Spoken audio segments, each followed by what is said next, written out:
Soldados da Luz, Guardiões das Virtudes. Hoje é dia 13 de setembro de 2023, uma quarta-feira.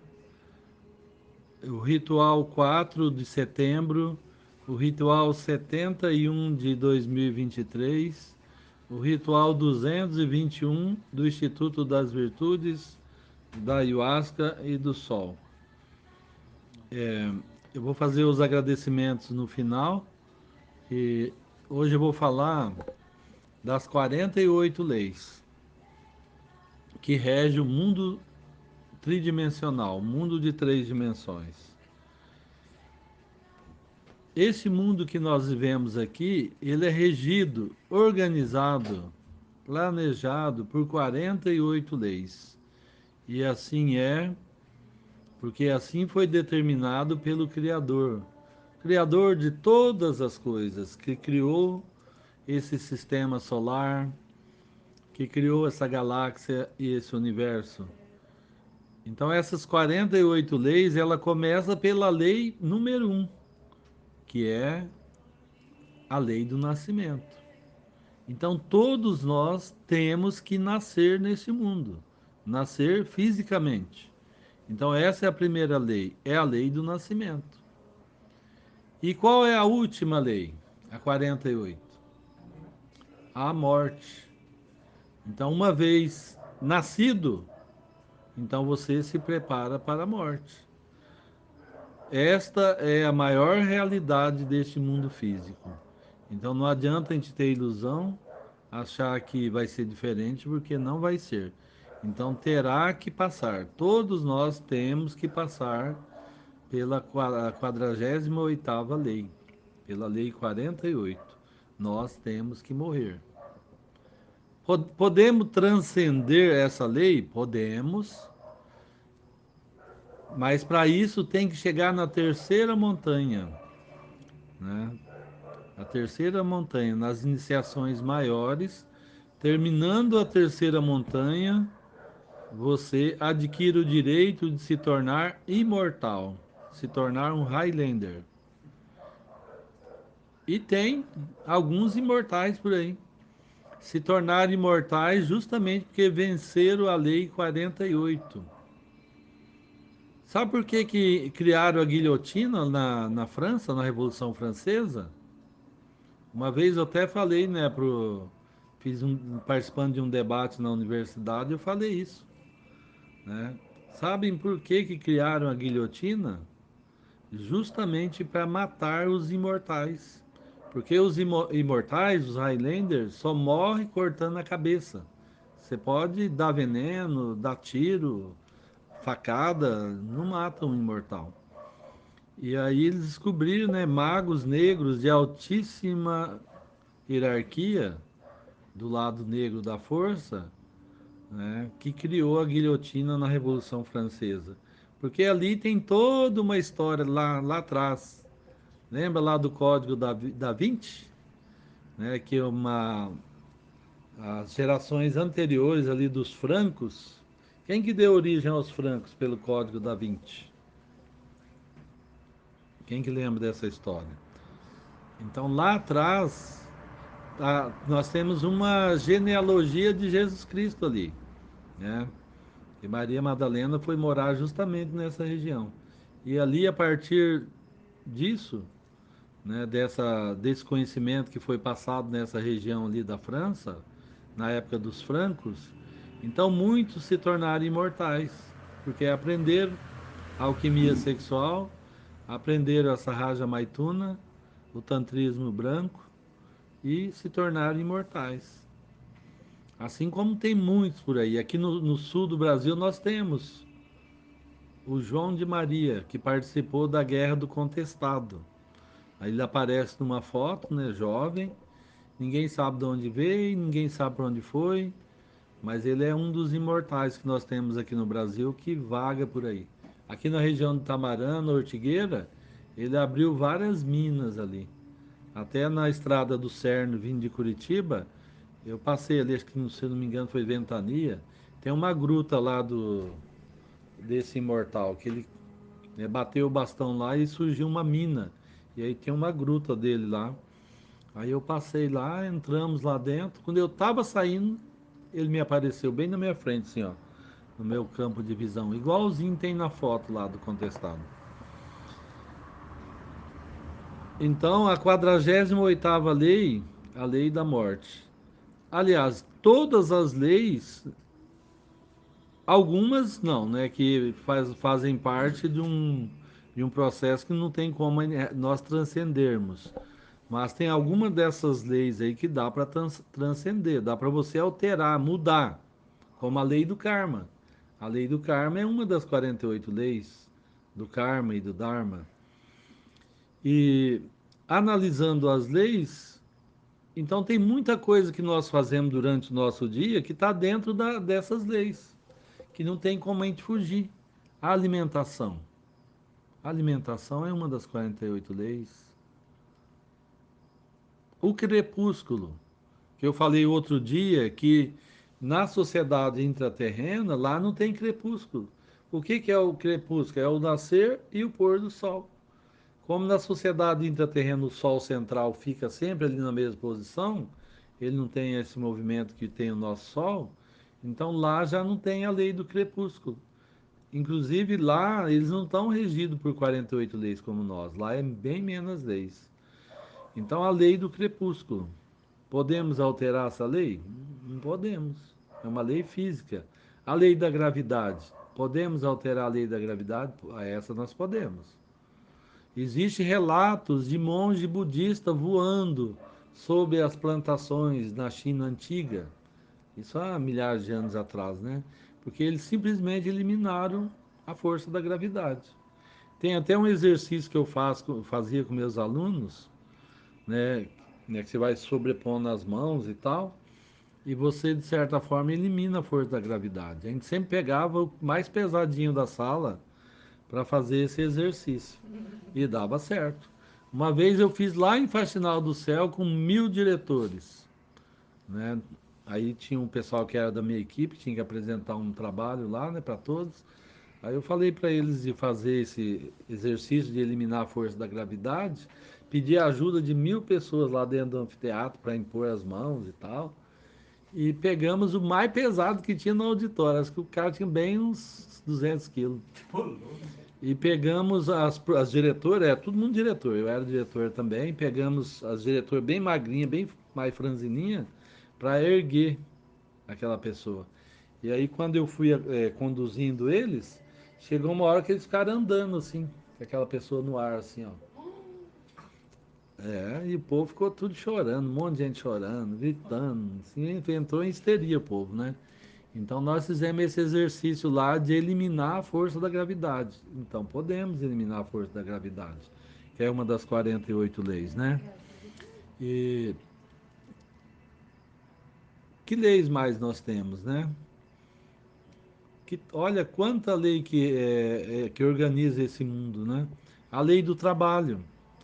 Então o trabalho é uma também dessas leis. Então todos nós neste mundo temos que trabalhar.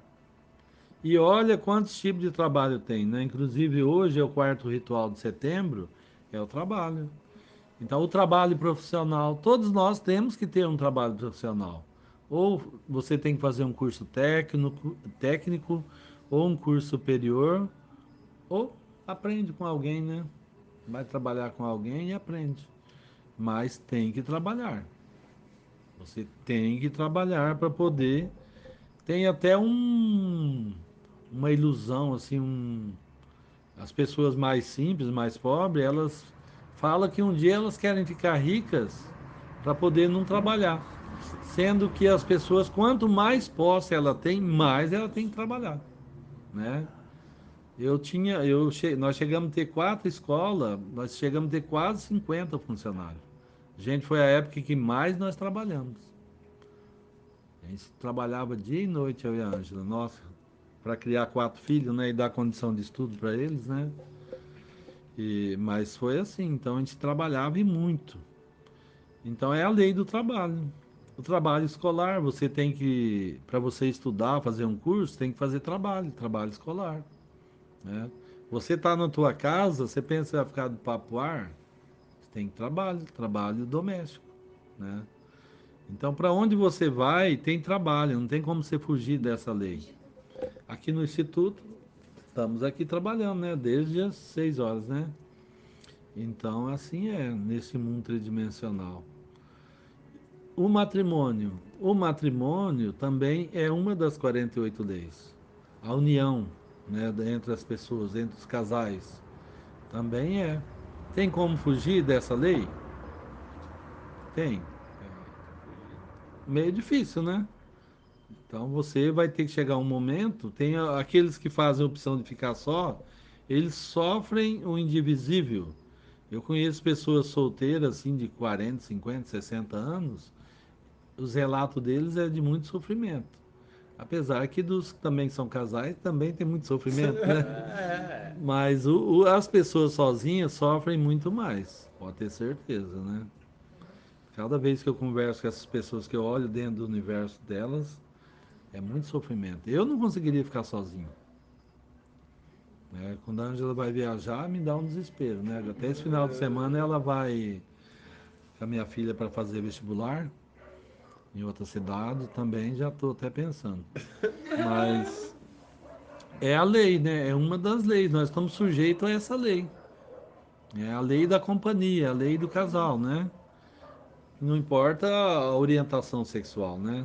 Estou falando só de casal hétero, né? Mas dos casal homo também, né? Eu vejo muitos casais homoafetivos que se dão muito bem e têm o maior prazer de estarem juntos, de compartilhar suas ideias, seus sofrimentos, seus trabalhos, seus pensamentos, sua religião. Então é sujeito a essa lei. Que outras leis mais nós temos? São leis que estão no nosso cotidiano. A lei do acidente. O acidente também faz parte dessa lei. Dessas leis, é uma que nós podemos transcender também, né? Se nós estamos vigiando, prestando atenção em tudo, podemos evitar, né? Apesar que muitas vezes não, né? Como o senhor caiu lá na casa do feitio, né? Que estava trabalhando. Ele queria, tá lá agora com a clavícula, né? Deslocado. Você acha que ele vai querer isso? Mas aconteceu, é uma lei, a lei do acidente. Então todos nós estamos sujeitos a essa lei, no trânsito, dentro de casa. Eu já vi casos de pessoa que caiu no banheiro e morreu, né? Um acidente dentro de casa, né? E assim é, e assim será esse mundo tridimensional, sujeito a todas essas leis, né? A lei do karma e do dharma, a lei do destino. O destino é uma lei. Então, os juízes do karma do Tribunal da Justiça Divina, que são deuses, né? E aqui nós no instituto nós temos a presença desses deuses, trabalham 42 juízes trabalham por quantos bilhões de pessoas para alterar, para mudar o destino dessas pessoas. Pensa, 42 deuses, né? Para criar, planejar o destino das pessoas e alterar quando a pessoa está trabalhando sobre si, praticando as virtudes. Então o destino dela é alterado, mudado para melhor. Mas quem que vai mudar? Quem vai mudar o seu destino? Os juízes do karma que trabalham ali, né, no mundo espiritual, que vai movendo as pessoas para alterar o destino para melhor. E as pessoas que conseguem piorar o seu destino, é o que tem acontecido muito hoje. Então a lei do destino, ela, da maioria das pessoas são alteradas.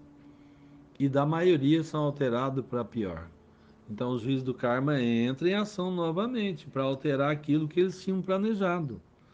Então pensa que é fácil, que é mole. Pensa bem, 42 deuses trabalhando por quantos bilhões de pessoas, né, encarnadas? 8 bilhões encarnadas e 20 bilhões desencarnadas. Lá no mundo espiritual tem fila gigante de pessoas esperando para nascer, né? Ter uma família propícia para cumprir a lei do karma e do dharma, né? Para cumprir a primeira lei do nascimento, a partir da lei do karma e do dharma. E algumas pessoas, né, até demoram mais para nascer, porque tem que encontrar uma família ideal, né? E aqui nós temos uma pessoa assim, né? Que era para ter nascido na década de 50. Olha quantos anos demorou para nascer. Porque tinha que encontrar uma família ideal para nascer. Então assim é. E os juízes do karma estão ali, né? Escolhendo, procurando uma família para aquelas pessoas que estão lá na fila para nascer. Pensa que é fácil? Então os juízes do karma vão lá, olham naquela fila lá de 20 bilhões de pessoas para nascer. Aquela uma fila assim, você olha assim, parece que é infinita, de tão longa. Então eles vão lá na fila e pedem, ó, você agora, você que vai nascer. Tem uma família ideal para você. Né? Passou 40 anos, mas agora achamos. Então vai lá, né? Espera o corpo ficar pronto dentro do útero da mãe, porque a gestação de um bebê dentro do útero, dentro da mamãe, também é uma das 48 leis. A gestação. Então, há um encontro mágico do esperma, do espermatozoide e do óvulo, né? O espermatozoide Y, que vai dar origem ao homem, ou o espermatozoide X, que vai dar origem à mulher. Então ali os juízes do karma vão trabalhando para um chegar na frente. Ah, mas chegou por acaso, né? Foi por acaso que chegou um Y e nasceu você, Charles? Você, Rafael, Marcelo. Não foi por acaso. O juiz do karma foi ali, empurrou você, o teu espermatozoide Y, para você chegar primeiro no óvulo. E ali depois tem todo um processo de acompanhamento, né? Aí as pessoas falam, nossa, mas do nada assim vai crescendo, né? Até parece que é assim, né? Do nada assim vai crescendo. Então tem seres, deuses trabalhando ali durante a gestação. Existem os deuses da gestação, da criação. E aqui nós temos, né? Deuses da criação. E assim é. E aí o bebê fica pronto para nascer e o anjo da vida, 3 dias antes do nascimento, para cumprir a primeira lei, começa a acompanhar a mamãe, para na hora que o bebê fazer assim, ó, inspirar, o anjo da vida faz assim, ó, sopra o espírito, a centelha divina naquele corpo, e aí você começa a cumprir o seu destino naquela família, naquele país, naquele continente, naquele planeta, né? Naquele sistema daquela estrela, naquela galáxia. E assim é. Então são 48 leis, né? Hoje não dá para a gente falar de todas, né? Senão, nós já estamos aqui 18 minutos, senão nós ficaríamos aqui pelo menos uma semana, né? Se tiver um dia um propósito, né, de uma semana para a gente estudar todas essas leis, então nós vamos estudar, né? Precisa de muito tempo. São 48 leis que têm os seus desdobramentos. Você vai falar da lei do acidente, você tem muita coisa para estudar, para analisar, né? Você vai falar da lei da gravidade, da lei da alimentação, do trabalho. Olha quanto assunto, né? Mas seria isso. Antes de eu fazer os agradecimentos, tem alguma pergunta? Porque só começa a falar assim, porque as 48 leis são para cumprir a lei que tem nos outros universos, é uma só, que é o amor, Gira né? para ele. É assim que funciona, não? Nas outros universos, não sei bem dizer assim como é que é. Aí tem uma lei só, que é o amor, né? E aqui nós tem tanta lei de trânsito e lei de coisas pra gente conseguir fazer, cumprir essa lei do amor, né? Que nos outros universos, outros planetas, assim, é só uma lei, é só o amor.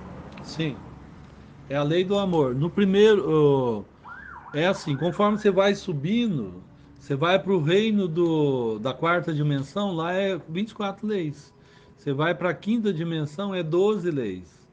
Você vai para a sexta, é 6 leis. Você vai para a sétima, 3 leis. E assim vai até chegar na primeira lei. Lá no oitavo céu, nono céu, 10º céu. Outro dia me perguntaram, mas quantos céus são? Eu falei, são 12 para nossa mente entender e compreender. Mas são só 12. Eu falei, 9. Na Divina Comédia, o Dante Alighieri fala de 9 céus e 9 infernos. Mas são só esses. Então, esse foi o que é possível a nossa mente compreender. Mas tem muito mais céus e muito mais infernos, né? E são 9 infernos também. Então, lá no oitavo, nono, décimo, 11º céus, então é o mundo de uma lei só. Só tem a lei do amor. E à medida que você vai descendo para os infernos, também vai aumentando o número de leis. No primeiro inferno, são 96 leis. E lá eu já estive muitas vezes no primeiro inferno. Então, lá assim, as pessoas ficam lá olhando para o horizonte, achando que estão no céu, mas não estão, estão no primeiro inferno. Então tem 96 leis. Você vai para o segundo inferno, já multiplica 96 vezes 2. E assim vai. No terceiro inferno, multiplica por 3. Né? Então, conforme você vai descendo os infernos, vai aumentando o número de leis também. Assim como acima vai diminuindo, abaixo vai aumentando. Então, lá no nono inferno tem 900, 800 leis. Eu não lembro exatamente, né? Por isso que existe tanto sofrimento, né? À medida que você vai descendo, vai aumentando o número de leis e vai aumentando o sofrimento. E à medida que você vai subindo, vai diminuindo o número de leis, então você vai ficando mais leve, né? Outro dia eu até falei para uma estudante da evolução espiritual que nesses mundos nós não estamos sujeitos a tantas leis, a menos leis. Então lá uma das leis é a lei da levitação. Então lá não tem a lei da gravidade, a gente fica voando nos mundos superiores, né? Nós ficamos voando, não tem a limitação do tempo, não tem a limitação da lei de casal, de conjugal, de matrimônio, não tem. Lá todos nós, somos casados, somos irmãos, não tem essa, o meu marido, a minha mulher, o meu filho, a minha filha, não existe isso, né? Isso é uma condição aqui desse mundo tridimensional que nós estamos sujeitos a essas leis, né? A lei da família. A família é uma também das 48 leis. Por isso que se fala tanto da constelação familiar, né? Então a constelação familiar é uma realidade por causa da lei da família. Só que essa lei da família não tem nos mundos espirituais. Lá ninguém é de ninguém. E lá nós somos. Nós somos o que somos, né? Então não tem esse negócio de ficar com ciúme lá no mundo espiritual, viu?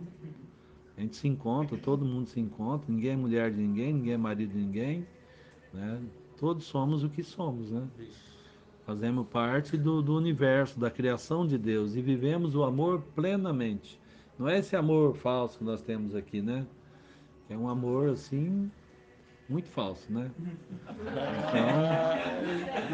Então, lá existe o amor verdadeiro, que é o amor da criação de Deus, né? Tem mais alguma pergunta? Alguém tem mais alguma dúvida? Eu queria sugerir para você mandar por escrito as leis que você falou hoje, amanhã no grupo. Então, mas para isso tem que estar merecendo, né? Entendi. Saber. Vou me esforçar, então. Então vamos lá para os agradecimentos. Eu quero agradecer ao Rafael Alves, que está aqui ali, mostra o Rafael. E ao Marco Júlio, que está aqui. Que foram guardiões dos homens, gratidão de coração. E agradecer as lindas guardiãs, Naira Margonar e Cristiane Colombo, guardiãs das mulheres. Né? Hoje foram uns guardiões top, né? E agradecer aos participantes de hoje. Hoje nós estávamos em 15 pessoas. Agradecer ao Cleito Alves, ao Luciano Monteiro Breda, ao Marcelo Ceribelli de Andrade, Mário Luiz Breda, eu, né, José Carlos Alves, mestre do ritual, Charles Aparecido, André Salgaia, Renata Gomes, Heloísa Spoladori, Mariana Sicarelli Roma, Vanessa Breda. Então agradeço, né, a todos vocês de coração pela participação nesse ritual de hoje, né? Muito especial, como sempre, né? Gratidão pela oportunidade. Força e luz! Glória a Deus! Glória a Deus! Aleluia. Aleluia. Viva Cristo. Viva Cristo.